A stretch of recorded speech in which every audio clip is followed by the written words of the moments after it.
What is a profitable stylist? Good morning. Here we go this week. What are the three things that make hairdressers the most successful in this industry? That's what we're going to talk about today. So let me tell you what, I got the answers from the Google. Do you want to try and guess? I was pretty impressed. I had one of them and I was pretty sure about the last one. And RJ asked me if I knew the answers to the questions this morning, actually. And I said, oh no, I hope Eddie does. So he told them to me and they all make sense. And I definitely had one. I had the other one, but I wasn't sure it'd be one of the top three. It was one thing I would do. But what do you think they are, since you say you didn't look them up and you're just thinking it's a loaded question? Because it I could don't be a mean that lot of as a things. bad way. There's so like to get it down to three most important things. I think Well, it's that's the tough. top three. It's the top three things according to Google. Don't Google it. Just tell me what I you would think. okay, so I'll say education. I'll always say education is number one to me. It is. It is. Ding, ding, ding, ding, ding. You won Okay. $1 million. So do you want to go for double or? Yeah, let's go. All right. So So so then listen. Let's clarify the question just a tiny bit more. The because I asked right away. He asked a question, and I said, "Wait, to get successful or what?" And he said, "No. The common thread amongst successful stylists. What are they doing? What do they do to stay there, get there, continue on?" mm, So to me, it's kind of like a book I read at one point where it was like, what is the common thread for all millionaires? And I was like, oh, that's interesting. So, you take an area of what you want to be like or do, and then what are some common characteristics they have? Like just a little side one. It was amazing to me the percentage of people in our world that are right-handed, but an unusual amount of U.S. presidents have been left-handed. So it's like, what does that say? If you're left-handed, you got a better chance of being a president. I don't know, but and that's just something I heard. Don't even know if that's 100% true. It's one of those conspiracy theories where you have to look it up. That's one you could actually find out. But yes, education is one. That was my very first guess also. well, to be on top, you always got to be read. You always got to be learned. You always got to be studying. You got to be a forever student. You don't know what will inspire you and what will expand your skill set and your imagination to create even more things than you already can. The only way to do that is to stay open-minded enough to continually try to read, watch, see, share, do reinforce yourself too. The best way to learn something is to teach it to somebody else. Then that really reinforces that you Isn't have a that the command truth? over it. Isn't that the truth? It's funny because you say that with the education side, you never know. I was actually just a few minutes ago thinking about something I do different than a good friend of mine that's super successful. And you know him also, Jude, in the karate world. And I thought, there's something we both do completely different. And I want to bring it up to him the next time we talk because I think one of us is going to grow from this. And I don't know who or why, but I think, like you just said, you never know what's going to stir up that next idea or that next thing that's going to make you more successful. And I find when I study a subject and I know it really well, like when I went to teach hair replacement, the very first thing I thought was, this is too complicated for a brand newbie stylist to learn hair replacement. There's too much. I've been learning this for 30 years. I still feel like there's things to learn. There's no way I can teach it all right away. So for me, and I might be wrong in my judgment of him, but this is how I'm going to present it to him. If he watches this video, I'll never have to say anything. He'll just know it. But for him, I feel like when he studies and knows something and then he goes to teach it, he overcomplicates it, in my opinion. He gives so many details, and maybe his audience is wanting that in the karate world. Maybe they want a whole lot of details. And I'm not saying he's right or wrong or that he actually does what I'm interpreting, but that's the way I interpret it. Lots and lots of details and complication. And my go-to is simplification, like the opposite. I'm thinking, there's no way I could teach all of this in a short time. There's no way somebody could remember it all, do it all, especially do it well. Where should they start? And that's what I'm going to do. And I came out with like one technique for hair replacement. It was the most successful used, the most used by most stylists, in my opinion, and in our own salon. And I went on the road and taught it. and just made a whole bunch of stylists successful doing hair replacement with this one simple technique, and then could teach the advanced later or something like that. So I thought, having the conversation with him, trying to figure out like, why does he dive into such detail and I dive into such simplicity? Like, I look for the little bit. Well, I'll tell you this way, Styles. when you and I hanging out and we talking amongst ourselves, and you'll be asking me questions or I'll be asking you questions, I'm always trying to deconstruct everything and asking why. I'm always chasing the why does it have to be like this? And you're always laughing at me going, who gives a crap? This is just how it is. It's easy. It'll be easy if you just do it this way. Just do these 3 steps and you'll be rich. Well, because I used to need to know a lot of whys, and it held me back. It's like it was so much analysis paralysis, trying to figure out every detail of everything. And I'd like to eventually know why also, but first I want to know how to make the money doing it. And I realize if I don't move forward, I may never move forward. So I get nervous about not actually getting started. So I want the education. I want the 2 or 3 steps to get started in it. And it's more like I shoot and then aim. Because, well, see, you're pointing out something really fascinating. That's something really interesting, because that's something I've been currently studying myself. You know how the expression says, measure twice, cut once. I know. Yeah, you're right, because I do some woodworking. So yeah. So you measure twice, you cut once, because that's it, right? But here's the thing: for people who think like that, I'm not saying I'm not saying any of this is negative. All I'm saying is it's an observation. Right. In as far as high successful people, if you sit there and measure and think and wait and craft, you're going to be spinning your wheels for weeks on end trying to perfect it. Whereas with what you just mentioned, you shoot first, then you start aiming.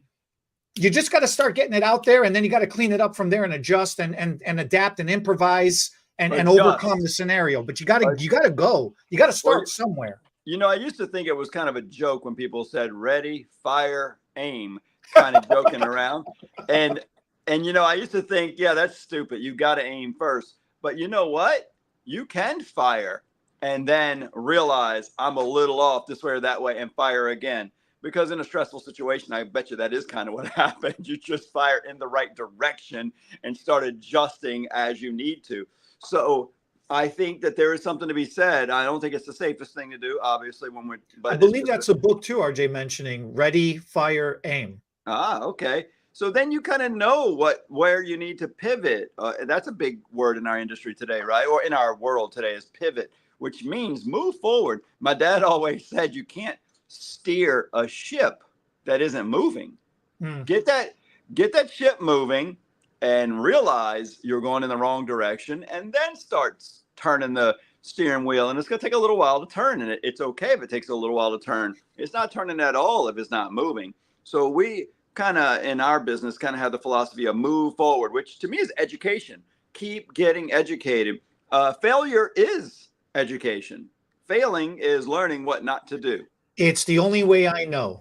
2 more things. 2 more things. I think you'll probably guess the third one before the second one. But what's another? Things. I'm gonna say delivery, like customer service, like being able to give the service. No, okay. I mean, I'm not saying it's not important, right? That is definitely important. All right, finding your niche, like finding what sets you, like specializing in something what nobody else is, or better than what everybody else is. Strike 2. I've been watching a lot of Family Feud. It's up there, Steve. It's up there. Steve Harvey is so freaking funny. I think he does way better than that old guy. A bunch of that's been popping up on my YouTube feed lately. All right, fine. Then I'll go with probably the lame one, price. So, what? Price? What about like how expensive or how cheap you are? The price? All right, so you're so close. I think it would go ding if you said that, because sometimes they can be a little off and it'll happen. Talk about his wrong guesses too. Yeah. He wants us. Yeah. RJ, I did want to, but he went into guessing so fast. RJ said, let's talk about those wrong guesses also. Oh, Because they are important, those are good. Those are good. But since you got the what right was the one first there. thing I said? I already forgot now. No, it's all right. Raising prices was the one. So you mentioned prices. I think you were more like if you're high price or low price. And I think we're on the right track because successful stylists, it's kind of synonymous with high prices, right? You don't think of a super successful stylist as being cheap, right? You think they started off with those high prices? Probably not. They worked up to that. They built up to that. Right. And I think a lot of people knock back on my raise your prices thing, but so many stylists will complain about one of the biggest complaints. That should be a whole topic too. What do stylists complain about in their career? Burnout is a big one. And I think burnout is a lot about prices because I was there a couple of times where I raised my prices out of weird reasons, I don't know, had to because the manufacturer went up on the cost of extensions or out of spite, or I wanted to quit doing extensions at one point. And I just doubled the prices. I wanted to quit. And I thought, I'm just going to put some stupid high price and nobody will come anymore because I'm tired of sewing wefts in, like about 20 years ago. And when I did that, more people came. And then I liked it more and I liked the money more. And I was like, I don't mind slowing. I was feeling like I'm working way too hard, taking too long. The customers are in pain. This tension on their head is not fun, telling them, yeah, it's going to hurt for a few days. I know, but this is the way everybody's doing it these days. I don't get it either. Why do you girls like this pain?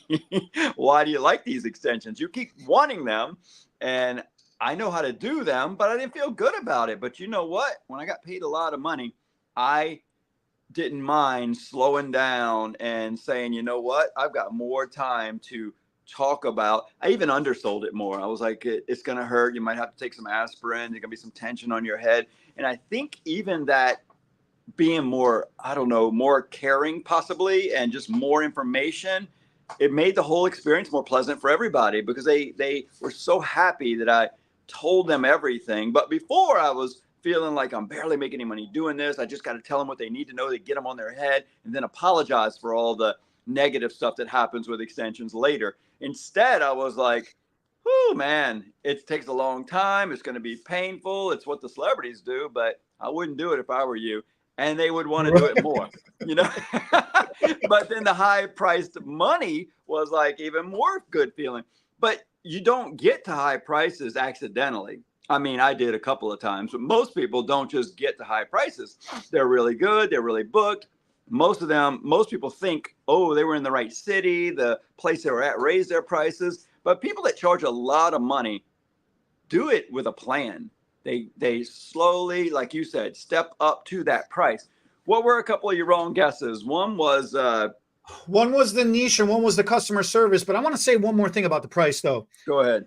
When I first started, I looked at what my monthly expenses was, and then I looked at how much I needed to produce per hour to cover my expenses.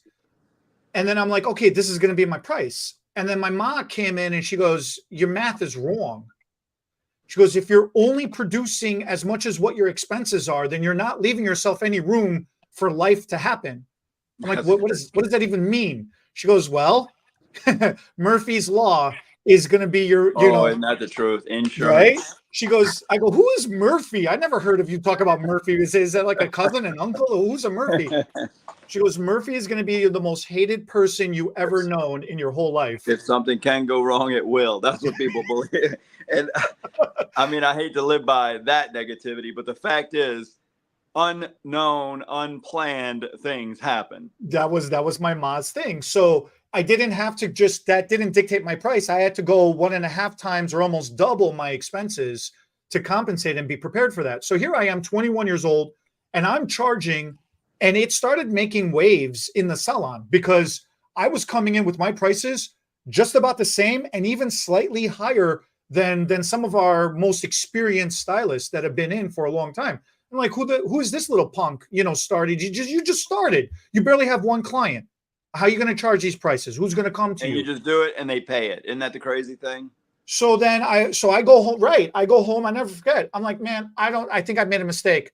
She goes, why? I go, I barely had anybody, and the few people I had, it was kind of stressful. She goes, it's because you're in your own head and you're doubting yourself.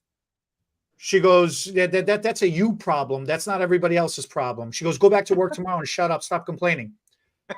Fast forward, I'm having dinner in New York with a very famous hairdresser. And I've told this story before, but I'll tell it real quick. He told me, he goes, I charge $500 for a haircut. He goes, Yep. what's the difference between you and me? I'm like, well, you're better, you're more experienced, you're this and that. He goes, no. He goes, I asked for it. He goes, and people will pay for it. There's a price for everybody out there. If you are afraid to raise your prices, that's a you problem. That's not your client's problem. Don't spend other people's money for them. You don't know Oh, I what love that. you don't got. Yeah, that's a saying that I heard that took me a little while to understand. Don't spend other people's money. And another one is not all money is money to be made. So you don't need every single client, and you don't need to spend their money. And that's a very hard one to understand, because that is probably the mental trap that most of us are in when we learn how to. Till this day, I still love, like, we just started a brand new girl here yesterday and another one the week before. And when we're talking about hair extensions, and I'd say, so when we just put one weft in, this weft is going to be depending on the length, if it's 14 inches or 18 inches. I don't remember the exact price, but it was 500 and 700. It was like, it'll be $500. She goes, for one weft? She's like 19 or 20 years old. It's a lot She of has, money to that, right? To her. she in her head, she's thinking, I'm a single mom. I barely getting by, just got out of school, so that school costs money, no job yet, really. Maybe a little side job, making some money, but she's in her head thinking, I can't do that. That's right. So who else could do it? If I can't do it, nobody can do it. And that is the biggest struggle in the very early days. And I guess some people never get out of that struggle. If I can't afford it, you probably can't either. And then they sell like that, And then you got the rare few stylists downstairs where at the end of the day, I see a client's ticket and it's like $5,000 for one client. And I think, what did she get? Even I think everybody has their limitations. And in my head, I probably still have a limitation. Like, a client's not going to spend $5,000 on a service in one day. But I was wrong, because it's happened, What I was even thinking, what could it have been? What did she get for that much money? I don't think we have anything on the menu that's that expensive. Well, But she if you had a had, bunch of services, and it was the yeah, you had value a of bunch of everything put things together. together. I'm thinking, do we even have enough time to do $5,000 worth of service in one day? What did we do? But even I have to be expanded sometimes. But in the most simplest form, you got to be able to sell or realize people have not different amounts of money, different values for what they do with their money. Also, what were you going to say? You just reminded me. So I said the two other things that I said that wasn't the part of the top three.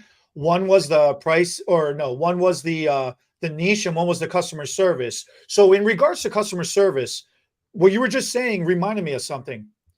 I have been to restaurants, and Good for you. the presentation of it far exceeded the quality of the food. The food didn't taste so good, but it was a show. Yeah.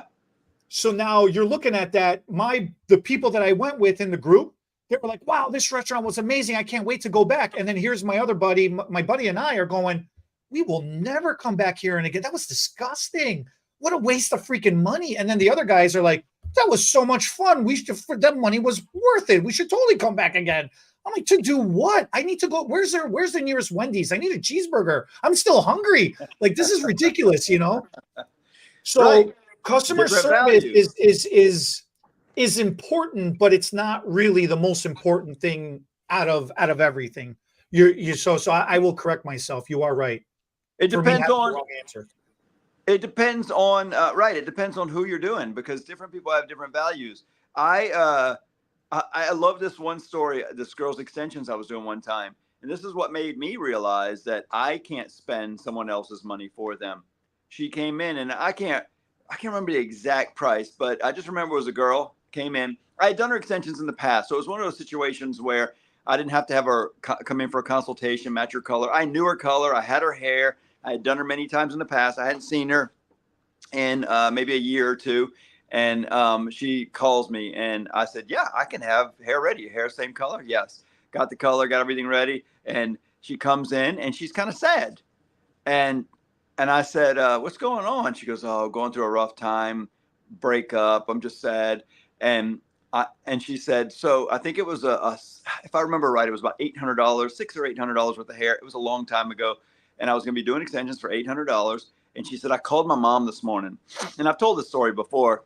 I don't know if you remember it, but she said, I called my mom this morning and I said, Mom, I'm getting ready to go get hair extensions, but I'm a few months, 3 months late on my house note. Remember this? And she said, what should I do? Should I cancel my appointment and pay my house note or get the hair extensions? And I'm thinking, well, this is a no-brainer.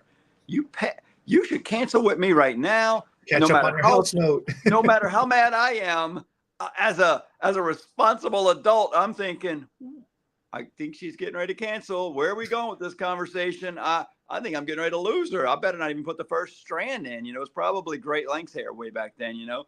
And she says, and my mom said, I want to say the girl's name so bad, but I shouldn't. She's like, and my mom said, girl, go get those extensions. I know how sad you are right now. And if it keeps you from committing suicide, it's worth it. I thought, you never know what's going on in somebody's head. I didn't know she was that sad and that close. And you know what?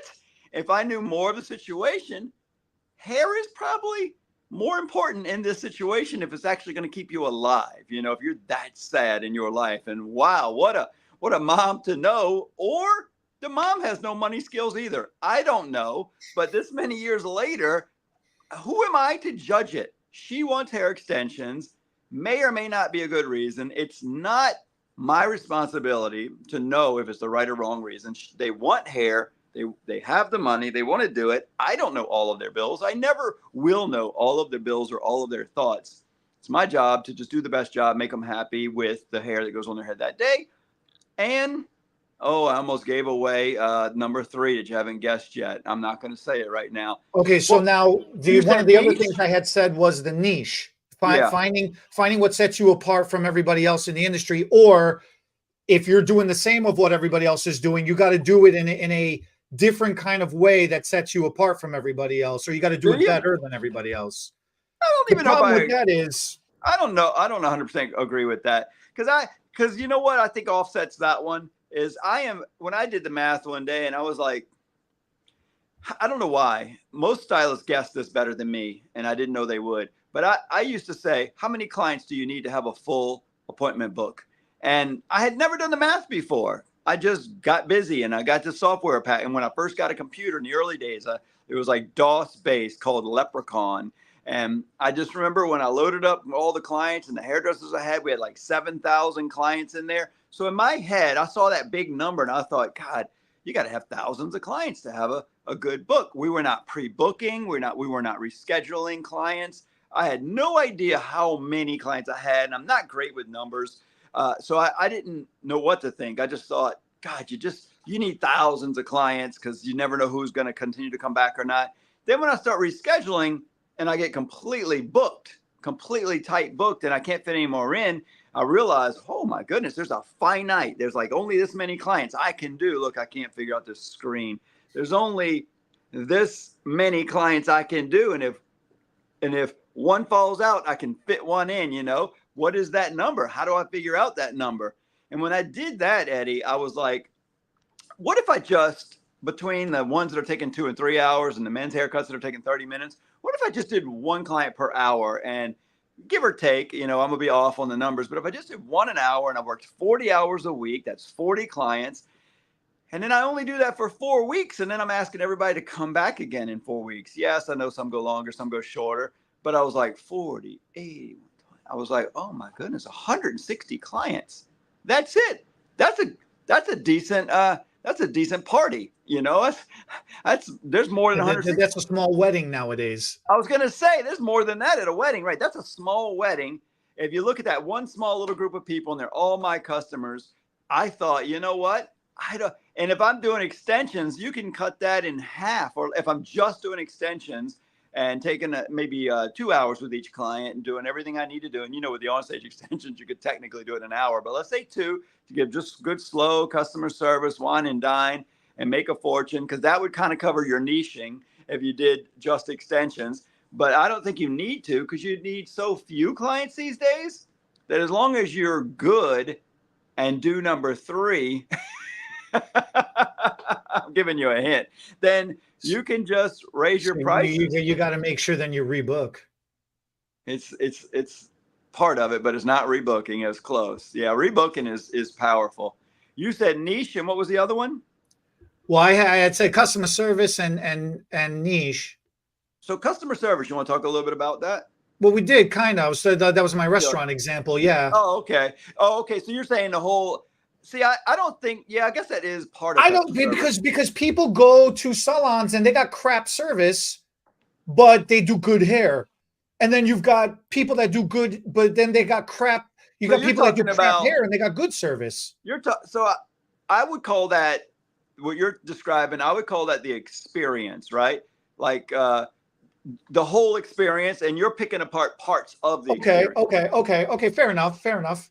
So you're right. The experience makes a difference, and a part of the experience could be customer service, but it could be you like that restaurant that's like, oh, it's a hole in the wall, but it's got great food kind of thing. Yeah. It's not. Part of the experience is lacking the ambiance, but they got great food. But the waiter or waitress might be incredibly great at the same time. And then, of course, you got the big fancy places like you're talking about with everything seems great, but the food sucks. So, yeah, the experience does have its niches if you want to kind of break it up. And I think it's important to kind of think about that in all your salon experiences. And one of the best things to do is if you have a weekly meeting, which we probably ought to do this one day soon, RJ, is start the meeting at the front door of the salon and say, you guys ever think about what a customer thinks about as they experience our salon? They walk in right here. What do they see before they walk in? What does it look outside of our door?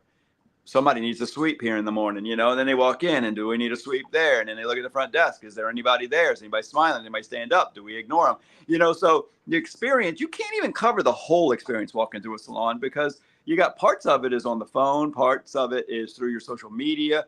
Part of it is your reputation in town, or they see you personally. Did you wave to them at the grocery store?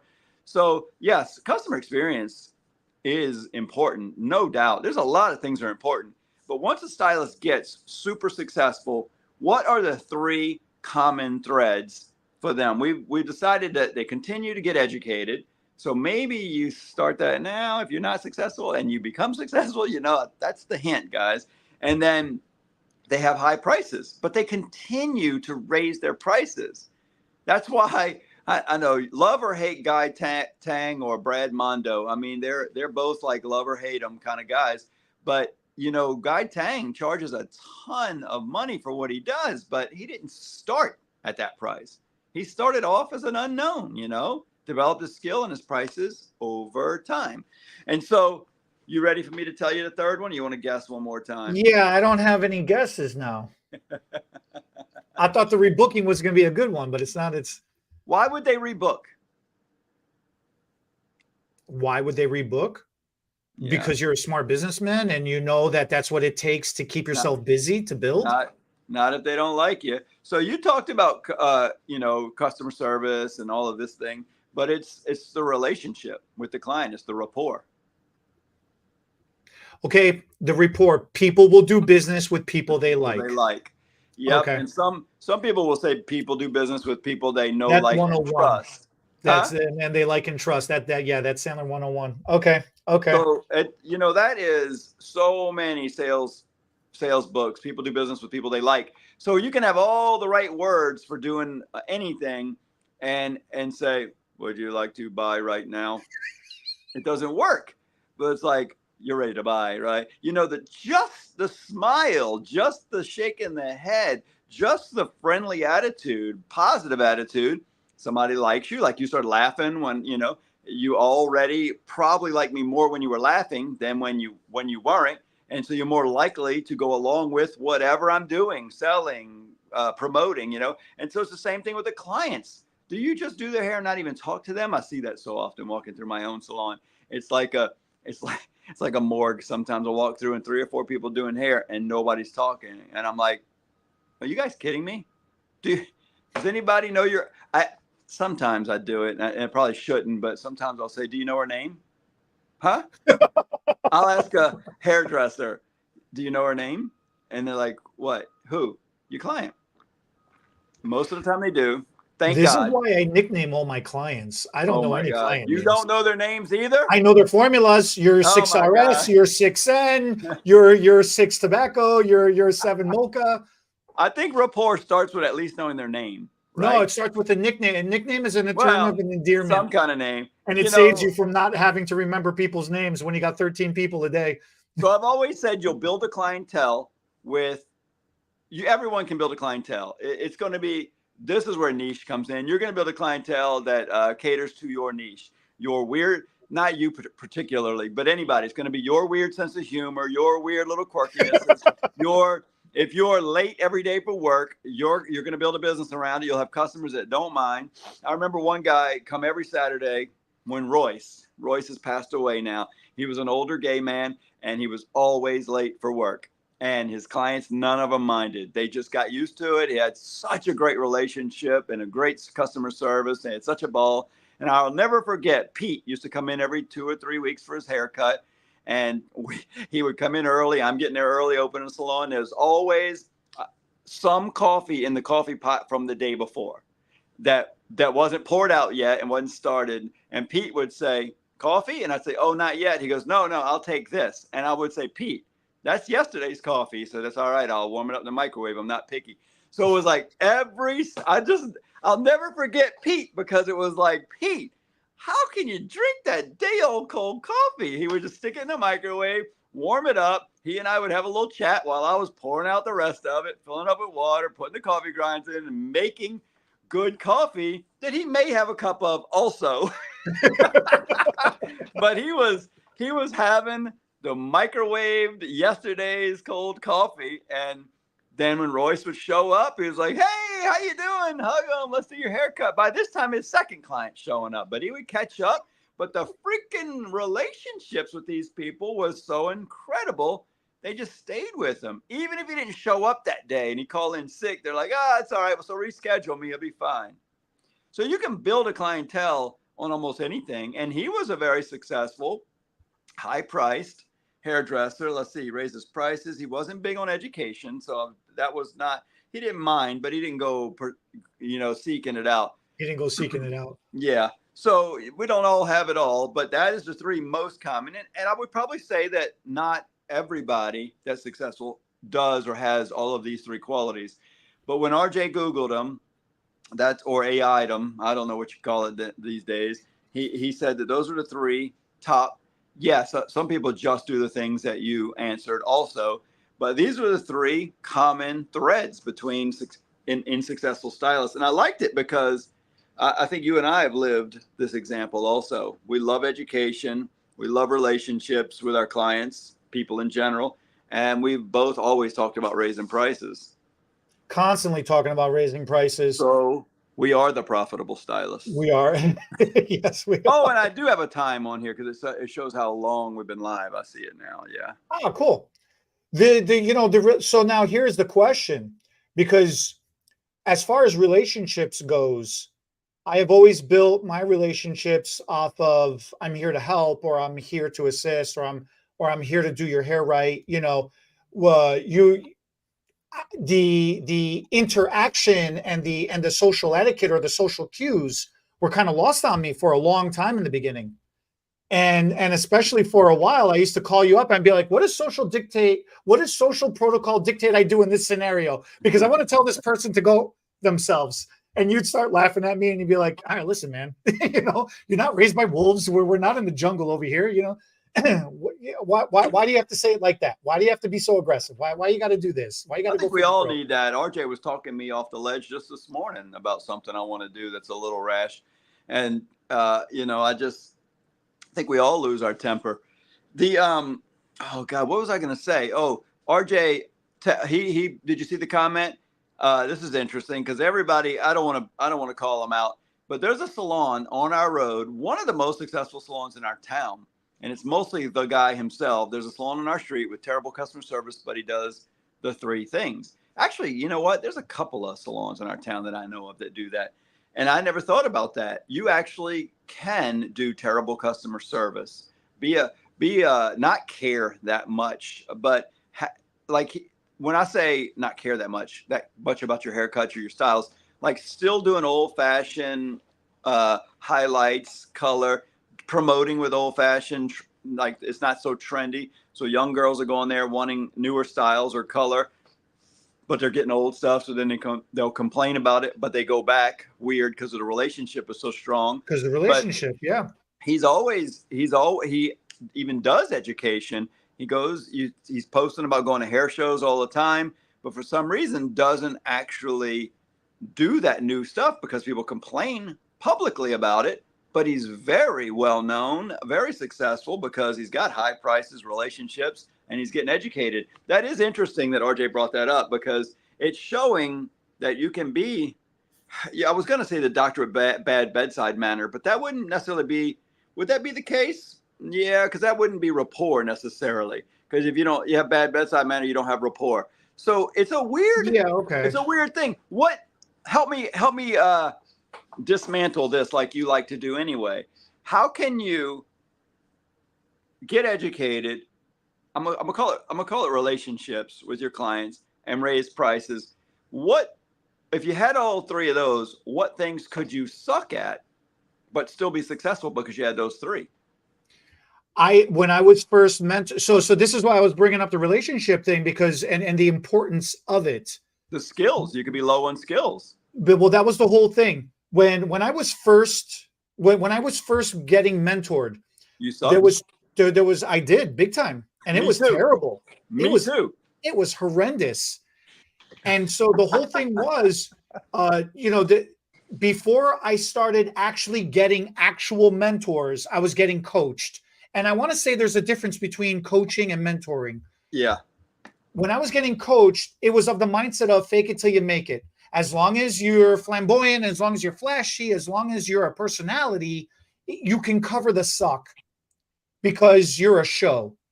And so I would wear chains. Back then I was a punk and mohawk and like the whole rock star image thing and the mesh.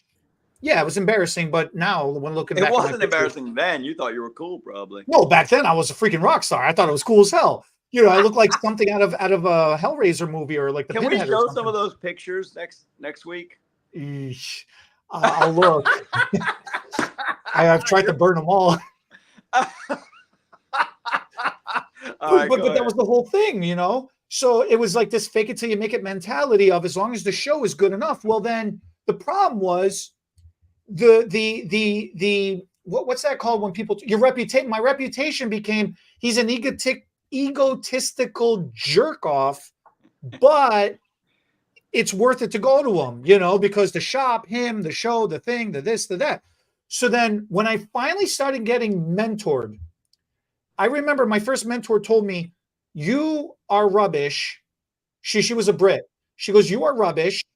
Your whole image is rubbish. Your whole reputation is probably rubbish. I don't even want to ask because I don't want that garbage in my ears. We just got a comment from a girl in the UK. That's funny. You said she was from across the pond, but no, go ahead. So look at that. So look, I have a lot in Britain, especially in Britain, in the UK and that whole area over there. Hairdressers have to earn every single part of their career to getting to the chair, to even becoming an apprentice. They have to earn becoming an apprentice. They are viewed as absolute rock stars. Okay. And the mentorship, the apprenticeship is huge. And I had the great opportunity to be mentored properly by multiple stylists from the UK, from Britain, from London, from everywhere, and from England as well. Now, as far as hands-on and online, I think the question. Let me say what I think the question is here. I think they like more like, they don't mean and. I mean, I think she means more like versus. What do you think of online Versus, education versus it hands-on doesn't education? matter. Personally, for me, I'm a hands-on person, but I continually do and create online education Right. all the time because getting information out there is what matters. That's the thing that matters. And building that relationship with that mentor, or becoming that mentor to somebody, whether you got to meet online, or whether you got to make the effort to get in person, or you supplement online until you can get in person. That's what matters. And that's what was taught to me. And once that skill set builds, you just become more humble, and you become more, because you become more confident, and then you stop faking things, and that's when your true self shows through, and that's how you build a real relationship with somebody. My fast, strong opinion would always be to say hands-on is going to beat online or video most of the time. But of course, we have online training for a bunch of reasons. And RJ says here that both have advantages and disadvantages. But This is true. you know what it brings to mind for me? Because the rise of video education, the rise of the internet, social media, YouTube, we all seem to learn a lot more through video these days. And I think there's some things you just can't get through video, but there's a lot of things you can. And you know what a big criticism is, people will say that one is completely good and one is completely bad. And you really can't say that about many things on this planet. But you know what it reminds me of is my early, let's see, do hands-on whenever possible. One of my early experiences in the education world was in my early 20s, and I was friends with a doctor. And the only reason I got to be friends with a doctor at a young age is we were both in a network marketing business together. You know, we're both trying to do Amway, trying to get rich through a lot of people would call it a pyramid scheme or scam or whatever. So it was good because it gave me relationships with people I normally wouldn't have met. He ends up doing really good as a doctor. His wife's also a doctor. They don't do Amway anymore. I ended up doing really good in the hair business. But in the very early days as a doctor, I remember how many years it took him to be a gastroenterologist, which means he starts most of his work with a scope going up the back end of people to go look inside their intestines for things.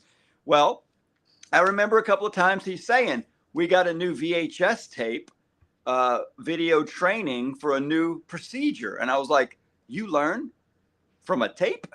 That was my first experience. Like, a doctor learns from watching a video? You don't think you need somebody to show you how to do this? He's like, no, once you've got the majority of the skills, just some little tweaks and changes in your technique, you can learn from a video.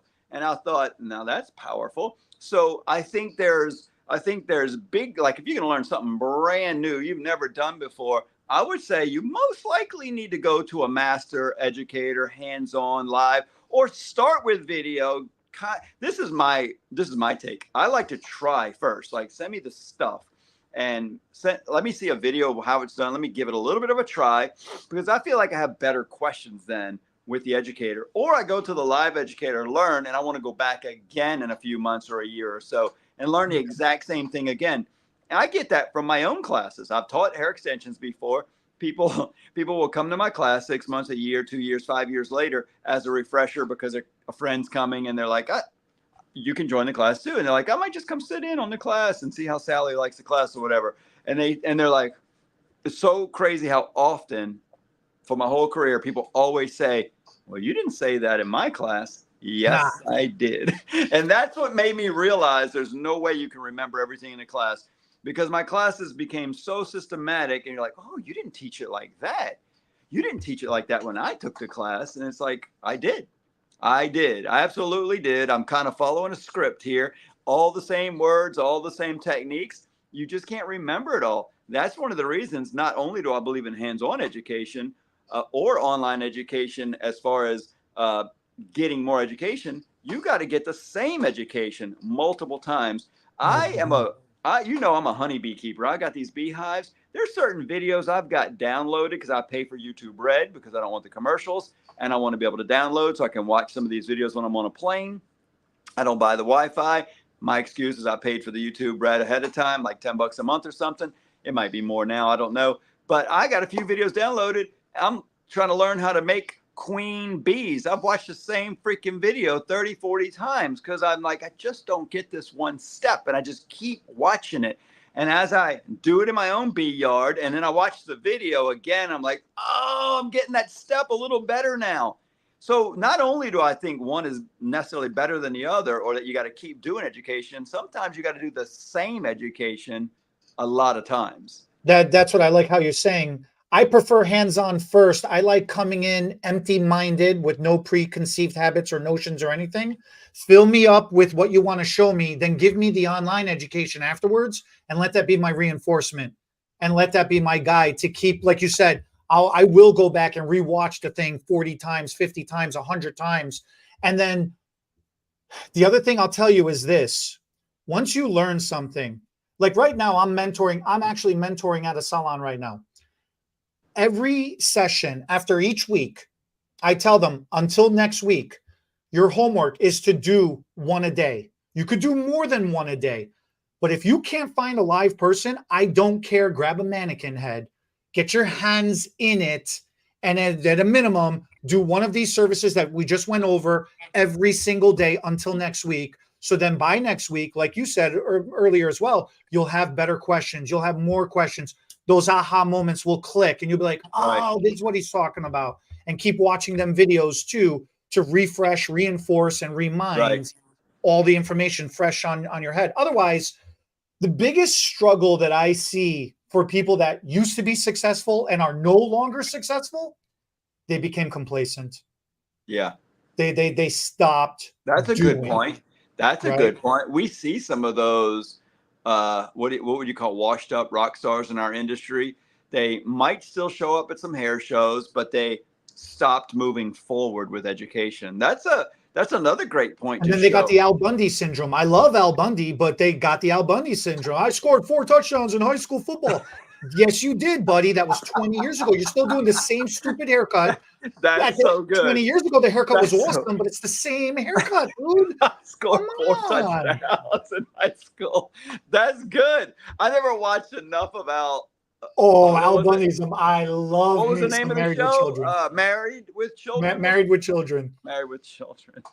Yeah, that was some. I only saw some episodes every once in a while. I didn't watch it regularly, so I didn't see them all. But the few I saw, so wrong for today's culture, right? I've got the tapes. I've got the DVDs. I've got the box set. I freaking love Al Bundy. Yeah, but you're right. Living in the past, thinking that it's going to propel you through forever. Yeah, we've got the friends. Like I love 80s music. You know, I grew up on 80s music. I still listen to probably mostly if I'm going to choose a song somewhere. But I still like some songs from every decade of my whole life.